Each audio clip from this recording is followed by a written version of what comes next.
क्या आपके मन में बिना बुलाए गंदे विचार आ जाते हैं? गुस्सा, ईर्ष्या, डर, गलत कल्पनाएं। आप सोचते हो मैं ऐसा क्यों सोच रहा हूं और फिर खुद से ही परेशान हो जाते हो। गौतम बुद्ध कहते हैं विचार पाप नहीं है, विचारों से लड़ना पाप है। आज आप एक ऐसी बात जानोगे जो मन को दबाएगी नहीं बल्कि धो देगी। अगर चैनल पे नए आए हैं तो चैनल को सब्सक्राइब करें। तो चलिए दोस्तों शुरू करते हैं। चैप्टर नंबर 1, गंदे विचार आते क्यों हैं?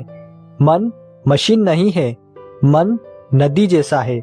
नदी में साफ पानी भी आता है और गंदा भी। गौतम बुद्ध कहते हैं विचार आना समस्या नहीं, विचार में फंसना समस्या है। जो विचारों को पकड़ लेता है वह दुख बनाता है। छोड़ना सीखो, यही पहला इलाज है। चैप्टर नंबर 2, एक भिक्षु और गंदा पानी। एक भिक्षु ने बुद्ध से पूछा, मेरे मन में बुरे विचार आते हैं। बुद्ध ने कहा, अगर नदी में गंदा पानी आए तो क्या तुम नदी को मार दोगे? भिक्षु चुप हो गया।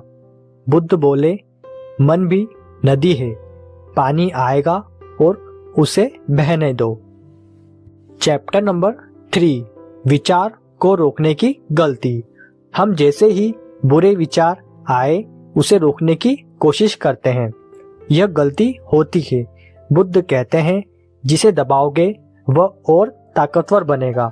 जैसे गेंद को पानी में दबाओ वह उछलकर ऊपर आएगी।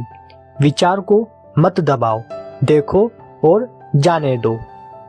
चैप्टर नंबर 4, देखना और जुड़ना अलग है। देखना मतलब सिर्फ ध्यान देना, जुड़ना मतलब उसमें कहानी जोड़ देना। बुरा विचार आया, मैं बुरा इंसान हूँ, यही जुड़ाव शुरू हो जाता है। बुद्ध कहते हैं विचार को सिर्फ देखो, नाम दो, विचार बस कहानी मत बनाओ। चैप्टर नंबर 5, मन का कचरा कैसे जमा होता है। दिन भर जो सुना, देखा, सोचा सब मन में जमा होता है। गुस्सा दबाया, डर छुपाया, ईर्ष्या रोकी, सब कचरा बनता है। रात को वही विचार बनकर निकलता है। गौतम बुद्ध कहते हैं दिन में ही मन को साफ करो वरना रात भारी होगी। चैप्टर नंबर 6, सांस, मन की झाड़ू। बुद्ध ने एक सरल उपाय दिया। जब भी गंदा विचार आए सांस पर ध्यान लाओ।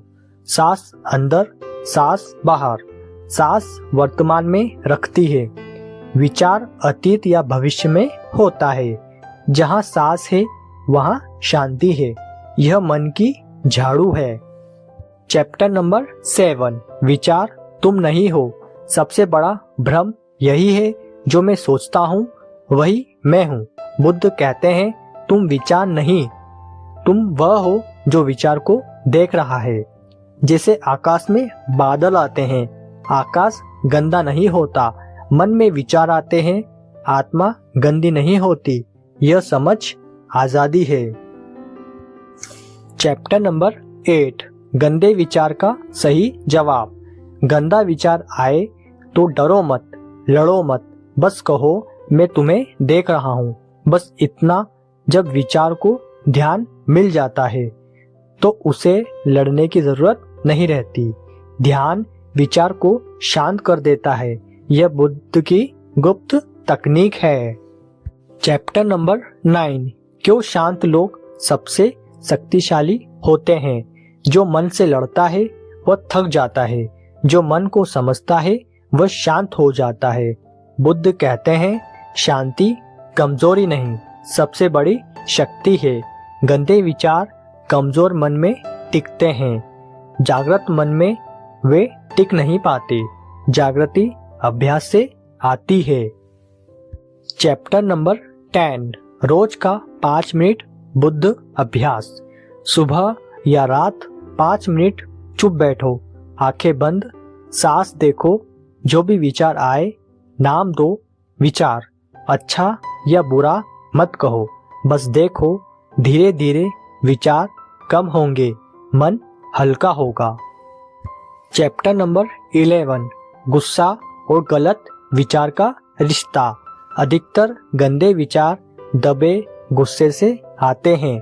जो बोला नहीं गया वह सोचा जाता है। बुद्ध कहते हैं, गुस्सा समझो, उसे पहचानो, खुद से पूछो मुझे क्या दुख हुआ। जवाब मिलेगा, जो गुस्सा पिघलेगा और विचार भी। चैप्टर नंबर 12, खुद को दोष देना बंद करो। मैं ऐसा क्यों सोचता हूँ, यह सवाल मन को और गंदा करता है। बुद्ध कहते हैं, दोष नहीं, दया रखो। अपने मन से ऐसे बात करो जैसे बच्चे से करते हो। डांटोगे तो डर बढ़ेगा, समझोगे तो शांति आएगी। चैप्टर नंबर 13, जब विचार अपने आप कम होने लगते हैं। एक दिन आप नोटिस करोगे विचार आ रहे हैं पर पकड़ नहीं पा रहे। यह प्रगति है। बुद्ध कहते हैं, मन को जितना नहीं, मन से मित्रता करनी है। मित्रता में हिंसा नहीं होती। जिसे मित्र शांत होता है, मन भी शांत होता है। चैप्टर नंबर 14, संसार वही है जो मन है। अगर मन गंदा है तो संसार गंदा लगेगा, अगर मन शांत है तो संसार हल्का लगेगा। बुद्ध कहते हैं, दुनिया को बदलने मत जाओ, मन बदलो, दुनिया अपने आप बदलेगी। गंदे विचार हटते हैं तो जीवन साफ दिखता है। यही मुक्ति का मार्ग है। चैप्टर नंबर 15, बुद्ध का अंतिम संदेश। विचार आते रहेंगे, यह प्रकृति है, पर तुम गुलाम नहीं हो, तुम साक्षी हो जो देखता है। वह फंसता नहीं जो फंसता नहीं, वह दुख नहीं होता। मन को मारो मत, मन को समझो, समझ ही शांति है। तो दोस्तों, अगर आपको यह वीडियो पसंद आया हो तो वीडियो को लाइक, कमेंट, शेयर और चैनल को सब्सक्राइब करना ना भूलें।